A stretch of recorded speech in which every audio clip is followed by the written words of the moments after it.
Many San Diegans are not impressed with the recent grocery bag charge, but our next guest believes that this is a huge benefit for our beautiful beaches. Please welcome the owner of the Avenue Home Collective, Melissa Sofia, and her guest, former chair of the Surfrider Foundation, Roger Kube. Here they are. What's going on, y'all? Hi. Welcome back, Melissa Sofia. Thank you. Great to have you here. For having me. Roger Kube, thank you for coming on. Thanks it's for your first having time me. on the show. Thank you. We're here to talk about the Surfrider Foundation, Yes. which I'm going to learn completely about today. I didn't look anything up because I wanted you guys to tell me everything about it today. And you know nothing about us? I know nothing. How long have you lived in San Diego? 11 years. Wow, okay. Yeah. Okay. I know nothing. I want to know. And I also know that you guys had a lot to do with the plastic bag ban, which I, of course, voted for the ban Good job. Good of job. plastic Awesome. bags Good job. because what do we really need plastic bags for? And I've been religiously using my, what would you call those? Reusables? Yeah, the reusable bags. Perfect. Yeah. Totes. Totes, yeah. Similar to the Avenue tote here that Melissa's, I think you've got something going on with that. I right? do. Well, you know, I went on a search for a wonderful nonprofit to help support. And I mean, when you talk about San Diego, you immediately think of beaches. So, of course, Surfrider Foundation came up in my mind. They are just a very transparent and grassroots organization.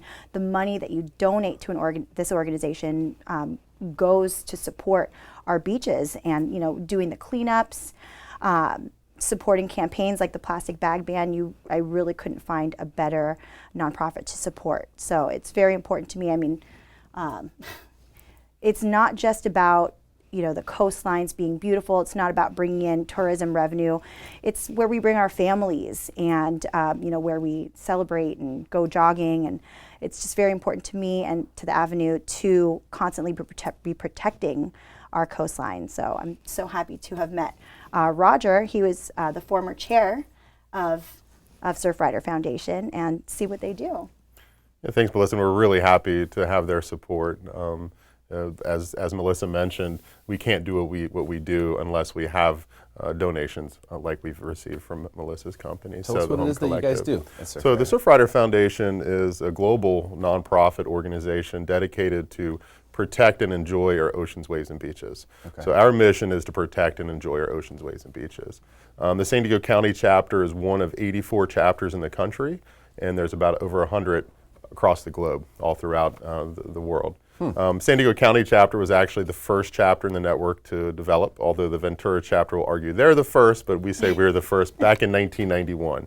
So we've been in San Diego County protecting our ocean and beaches since 1991. So what does that look like? What are the activities, let's say, of the Surfrider Foundation? So the Surfrider Foundation, we have, I believe we're up to 9 programs now dedicated to carry out our mission.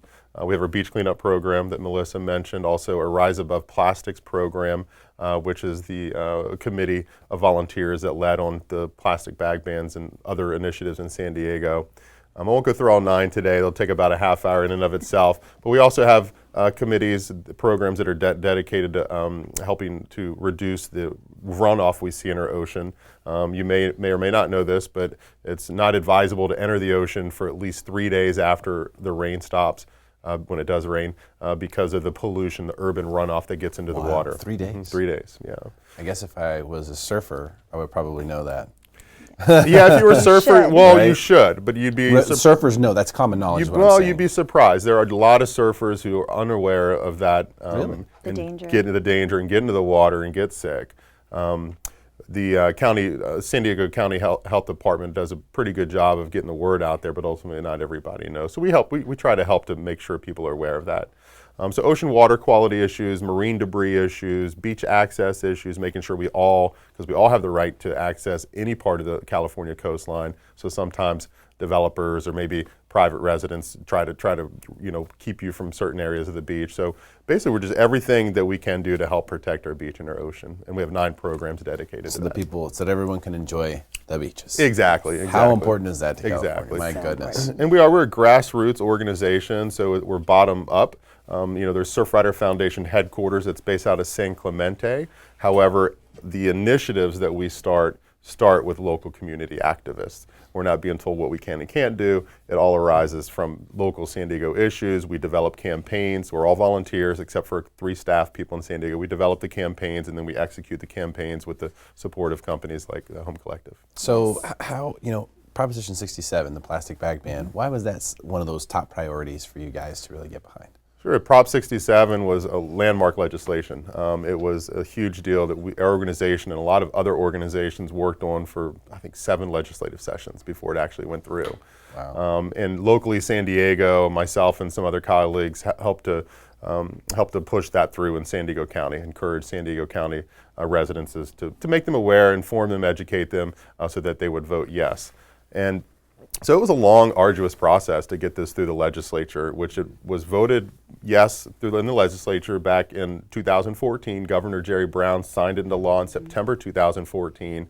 But unfortunately, out-of-state plastic bag manufacturers spent about $3 million to put a referendum on the November 2016 ballot that halted the law from going into effect. So one thing I've been hearing a lot of complaints about this new law is we had no notice. We didn't know that overnight we were going to go from having access to these bags for free to have to pay for reusable bags or have to bring our own reusable bags. But that was a direct result of the out-of-state corporations stalling the law that actually was signed into law back in September 2014. It was just plastic bags, not the paper bags, right? Yeah, not that you the get at paper Whole bags. Foods or something like that. So Yeah. the plastic bags are specifically bad for the ocean. Absolutely. Yeah, absolutely, yeah. We're creating a plastic ocean per se. We have to protect our marine life, and this is why the Avenue Home Collective is now providing some reusable bags for, oh yes. Yeah, let me see. If you jump on the Avenue Home Collective Facebook, you will find a link where you can get your own free grocery reusable bag. And we'll be with you every single time you go to the store. So Roger, tell us some stats from Surfrider Foundation or that you know about the plastic bags. Sure. I mean, just to kind of hone in on the point of why plastic pollution is such a big issue. Recent studies have found that by 2050, at our continued pace of our plastic pollution entering the ocean, that the poundage of plastic pollution is going to exceed the number of fish in the ocean, which is a pretty alarming statistic. Holy smokes. Mm-hmm. Another one that alarmed me anyhow was a recent study out of UC Davis where they took samples of fish out of our California supermarket, showed that more than a third of those fish that were taken out of our supermarkets contain microplastics. Now, to understand what plastics are contained of, when plastics get wet, so when plastics don't biodegrade, they photodegrade. And what happens when they photodegrade, they break down into smaller and smaller pieces that fish mistake for food. And once those pieces get wet and they're consumed by the fish, then carcinogens are released into the fish from absorbing that plastic. So effectively, it could be argued that as it gets back into our food chain and we're eating fish, that we're also getting those carcinogens. So that's a pretty alarming statistic too, that 1/3 of the sample of fish they took out of our supermarkets contained plastics. Holy smokes. Yeah, that's crazy. Well, obviously, Melissa, your company. Yes. Roger, your company. Yeah, Pure Mortgage as well. Pure well, Mortgage is also a corporate sponsor of the has gotten Surfrider behind Foundation. this. Yeah. What can other folks do? I mean, people who want to be involved there's a lot of people out there, and it's great that they want to champion the environment. I think we all have to do our part. Mm-hmm. For those people, how could they get involved with Surfrider Foundation? A membership organization, volunteer organization? What do you guys need? Well, we actually have a beach cleanup. The Avenue Home Collective is really? sponsoring a beach cleanup March 18th. So we'll be at Moonlight Beach. If you want to come by and help us clean up, we're going to try to get rid of, our goal is to go for a good 150 pounds of waste and get it off our beaches. You could also connect with Surfrider through our website at theavenuehomecollective.com, or find Surfrider on Facebook, connect with them there. Yeah, and ultimately just what Melissa said, we come out and participate in the activities and the events that we have, whether it be a beach cleanup, if somebody wants to get more involved and join one of our committees, it's open to everyone. Come check us out. Just check us out online, surfridersd.org, and this will give you all the information you need to know about our programs and what our programs are all about and volunteer opportunities. All that information's online. And I think not everybody can be a Surfrider volunteer, right? But I think, for example, what Melissa's doing here with, distributing reusable bags is a great help to a greater sustainable San Diego. In fact, in addition to using reusable bags, we encourage people to use reusable water bottles, reusable cups. Look for ways to reduce your plastic pollution so that in 2050, plastic pollution doesn't exceed the amount of fish that we have in our ocean. And if you visit online, surfridersd.org, we have many tips on how to reduce your plastic footprint. Like, don't go to Starbucks, because every time I go, that's the one thing that just like. Or just bring a reusable cup. It tears me up. Or just bring a reusable because cup. But you see so many people coming in and out, and in and out all day long with the plastic, and I'm just thinking to myself, man, this just seems like a lot. It is. So Starbucks so good for one, but they will let you use reusable stuff. yeah. Correct.